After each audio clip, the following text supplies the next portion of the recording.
오늘의 전국 핵심 키워드로 짚어보는 순서입니다. 오늘은 김병민 국민의힘 최고위원 그리고 최진봉 성공회대 교수 두 분 모셨습니다. 어서 오세요. 안녕하세요. 안녕하세요. 네, 첫 번째 키워드 내용 보겠습니다.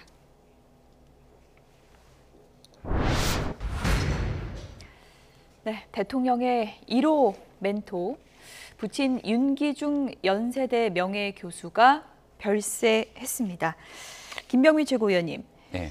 경축사 이후에 아버지의 임종을 지켰다고 하던데요. 네, 대통령 어제 이 광복절 경축식이 있었기 때문에 오전 10시 이화여대에서 경축식에 참석하고 1시간 정도 행사가 끝난 뒤에 바로 병원으로 달려간 것으로 알려져 있습니다. 다행히 이 부친의 임종을 마지막까지 지켜봤고 그리고 난 뒤에 오전에 이제 별세 소식이 전해졌는데요. 윤석열 대통령에게는 아버지와의 각별한 인연 등이 이미 워낙 오래 알려져 있었고 대통령의 1호 멘토라고 불릴 정도로 중요한 윤석열 대통령의 삶의 순간순간마다 여러 가지 고언을 해줬던 분으로 알려져 있지 않습니까? 아무튼 대통령 부친인 윤기중 교수의 별세로 인해서 많은 분들의 이제 조문도 이어지고 있는 만큼 영면하시기를 바랍니다. 네, 현직 대통령의 이제 부친상은 처음인 거고 여야 대표, 전현직 대통령도 다 위로의 뜻을 전했는데 이재명 대표도 조문을 갔더라고요. 네, 직접 찾아가서 조문을 했고요. 예. 원내대표와 함께 갔고 윤석열 대통령도 방문해 주셔서 조문해 주셔서 고맙다 이런 의사도 나눴습니다. 이번을 계기로 해서 또 윤석열 대통령이 이제 미국 방문하고 한미일 3국 정상회담 이후에 돌아오시면 또 이제 이런 것도 있지 않겠어요. 일반 이게 관원상제니까 오신 분들한테 고마움을 표하는 의미도 있을 거고 또 한미일 정상회담 끝나고 나면 성과에 대한 또 얘기도 나누고 이런 기회를 좀 가졌으면 좋겠어요. 이번 기회로 해서 어쨌든 두 분이 직접 만나서 또 악수도 하고 이랬으니까 갔다 오셔서는 여야 대표들과 함께 얘기 나누는 그런 시간이 좀 있었으면 좋겠어요. 국민들도 사실은 그런 부분 좀 바랄 것 같고 그런 계기가 됐으면 좋겠다 이런 생각입니다. 치열한 현안은 많지만 이게 조문 기간에는 여야가 공방을 좀 자제하고 그런 좀 그렇죠. 분위기가 맞습니다. 있겠죠. 예. 늘 그래 왔어요. 그러니까 예. 여야의 조문 기간에는 대체적으로 이제 정치적으로 공방이 있을 수 있지만 그런 부분들이 대통령에 대해서도 그렇고 어쨌든 슬픔에 잠기셨을 거 아닙니까? 뭐 국사를 해야 되니까 여러 가지 일들을 하시지만 사실은 마음이 많이 아프죠. 그리고 본인이 그렇게 많이 의지했던 아버지니까 윤석열 대통령 입장에서 상당히 마음이 무거울 거예요. 근데 이런 상황에서 또 정쟁을 하고 이러는 것은 서로에게 도움이 안 되는 거라고 저는 생각하고요.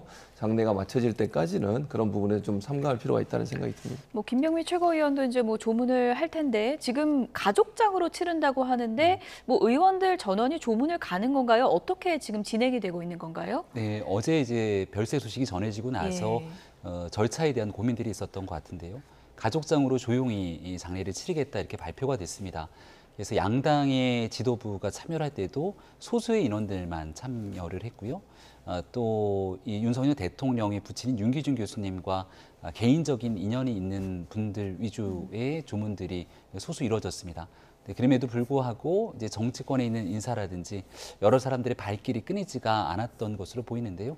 아마 전체적으로 모든 조문을 다 받기는 어려운 상황이기 때문에 이 가족장으로 치르면서 최소한의 조문을 받는 것으로 현재는 알려져 있고 꼭 현장에 조문을 가지 않더라도 윤석열 대통령의 이 부친상에 대해서 안타까워하는 마음들을 많은 사람들이 함께 피력하고 또 위로의 말씀을 전할 거라고 생각합니다. 네, 이재명 대표 조문한 사진 그리고 이명박 전 대통령도 조문했던 사진 좀 보여드렸습니다.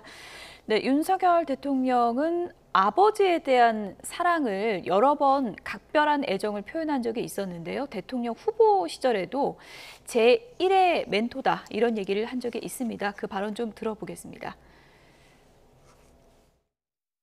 대화를 아버지하고 제일 많이 했고요.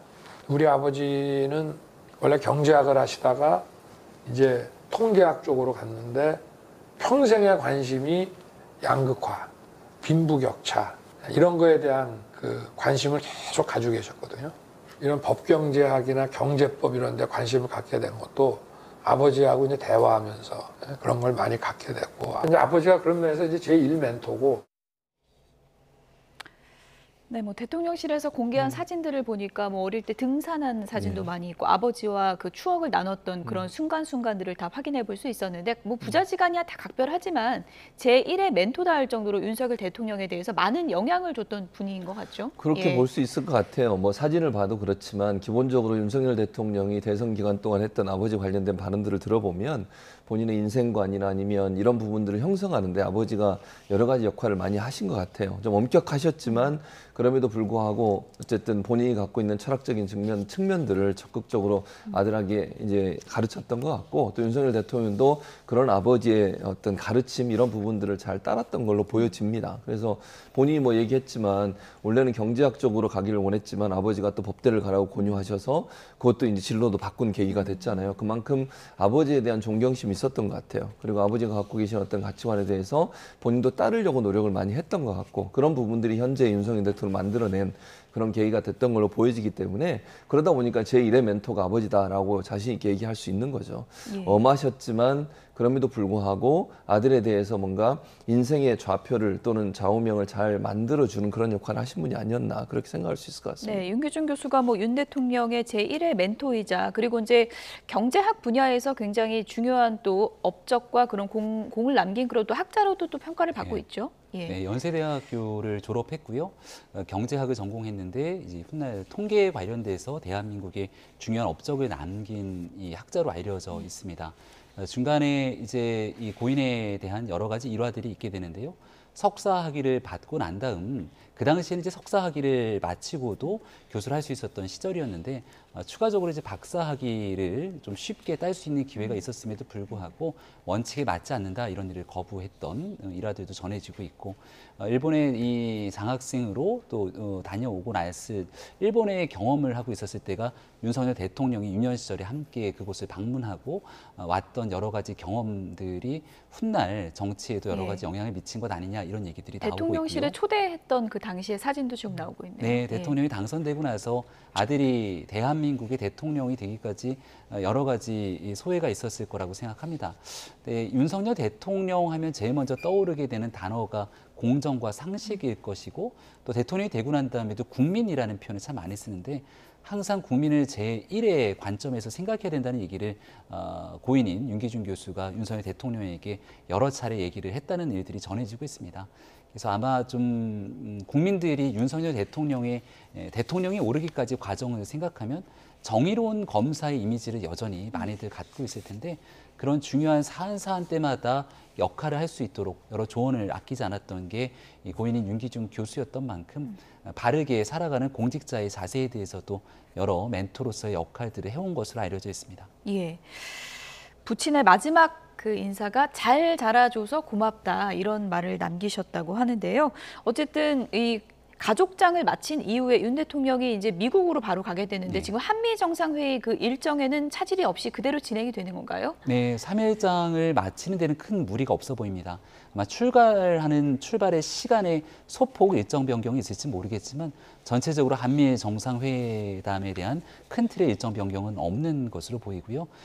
아마 현지에서 정상회담을 하게 되면 다 지금 미국의 바이든 대통령도 마찬가지고 기시다 총리도 최근 한 1년 사이에 윤석열 대통령과 굉장히 가까운 유대 관계를 형성했는데 많은 또 위로의 얘기들을 건네지 않을까 생각을 합니다. 네.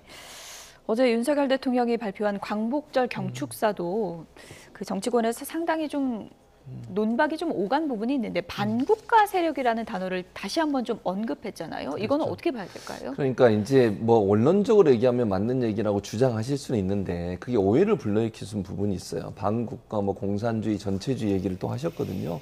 조금 아쉽다는 생각이 듭니다. 이게 왜냐면 앞에 이제 수식어가 민주주의나 뭐 그다음에 인권, 시민사회단체에 뭐 탈을 쓰고 또는 뭐 탈을 쓰고란 표현은 안 했지만 어떤 그런 활동을 하는 사람들 중에 이런 사람이 있다 이렇게 얘기하시다 보니까 예. 전체적으로 이런 운동을 하는 분들을 다 싸잡아서 이렇게 얘기한 게 아니라 이런 오해를 불러일으킬 수 있어요.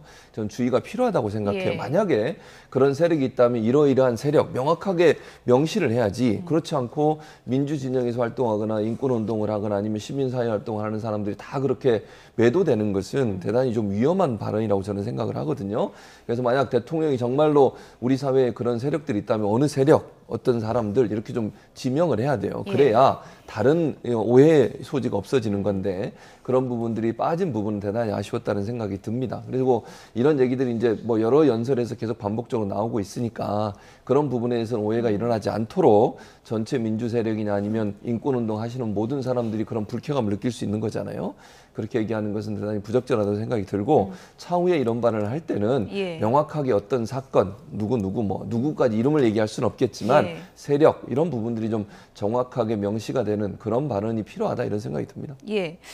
야당은 뭐 극우 유튜버 독백 아니냐 이렇게까지 이제 혹평을 했는데 이런 좀 강한 어조의 단어를 사용한 거는 어떤 의미가 있다고 보십니까?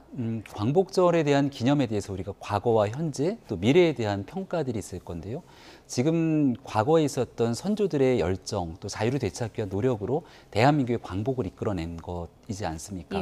그리고 난 다음 지금 현재 대한민국의 자유를 지켜내기 위해서 상존하는 위협이 있게 되는데 이건 누가 뭐래도 북한의 핵과 미사일에 따른 위협들이 국제사회를 향하고 있습니다. 대한민국은 이러한 위기 속에서도 우리의 안보를 지켜나가기 위한 노력들이 필요한 것이고요.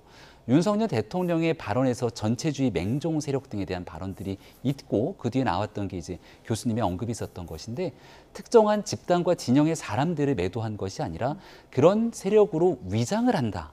라고 볼 수 있는 것이겠죠. 가장 대표적인 케이스가 얼마 전에 있었던 창원 간첩단 사건 같은 경우는 북한으로부터의 공작금을 받았던 내용으로 기소가 돼 있기도 하고 여전히 북한 같은 경우에는 대남에 대한 선전선동을 위해서 이런 사이버 공간 속에서의 공작 등이 여전히 이루어지고 있는 상황일 텐데 대한민국은 법치주의 국가이기 때문에 국가도 선뜻 나서서 그런 일을 하지 못하지만 전체주의 국가에서 이러한 자유 진영의 나름대로의 교란 행동들을 하기 위한 각종 위법들이 난무하고 있는 것이 현실이기도 하거든요.